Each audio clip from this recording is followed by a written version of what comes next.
Pag binili mo to sa labas, sobrang mahal nito. Pero napakadali lang pala niya gawin at napakasarap. Sa mixing bowl, maglagay muna ako ng 3 pirasong itlog. At lagyan ko rin ng mga 3 tablespoon lang na butter.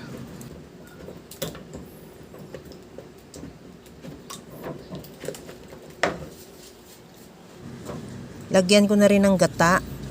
Maglagay na rin ako ng evaporated milk.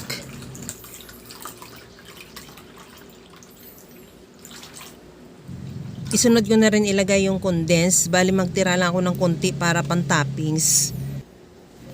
At lagyan ko na rin ng asukal. Depende, tikman mo muna kung tansyahin mo kung gaano katamis ang gusto mo. At ihalo hanggang sa matunaw lang din yung asukal.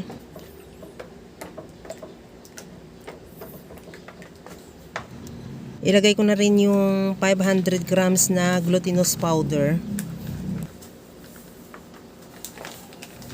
Ihalo lang din ng mabuti hanggang sa matunaw talaga yung glutinous powder na wala talagang matirang buo-buo.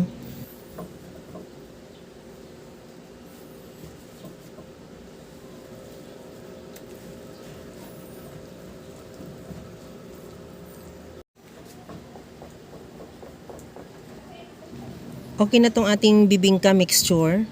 Itabi ko muna yan at ibabrush ko ng butter yung ating baking pan. Ilagay ko na rin yung ating mixture sa ating baking pan at saka natin yan i-bake.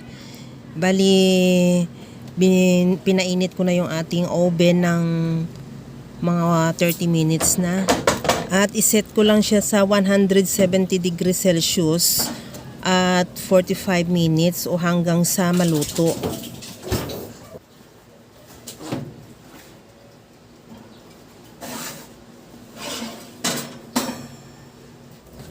Ilagay ko na rin yung condensed na tinira natin kanina at spread lang natin para lahat na part ng ating bibingka magkaroon ng condensed at saka lagyan ko na rin ng grated cheese.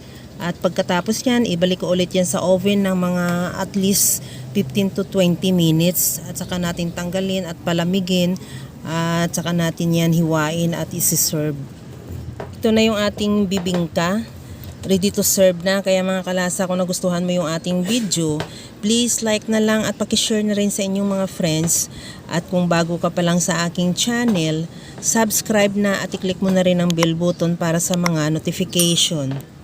Okay na to. Hanggang sa muli mga kalasa. Thank you for watching. Bye-bye!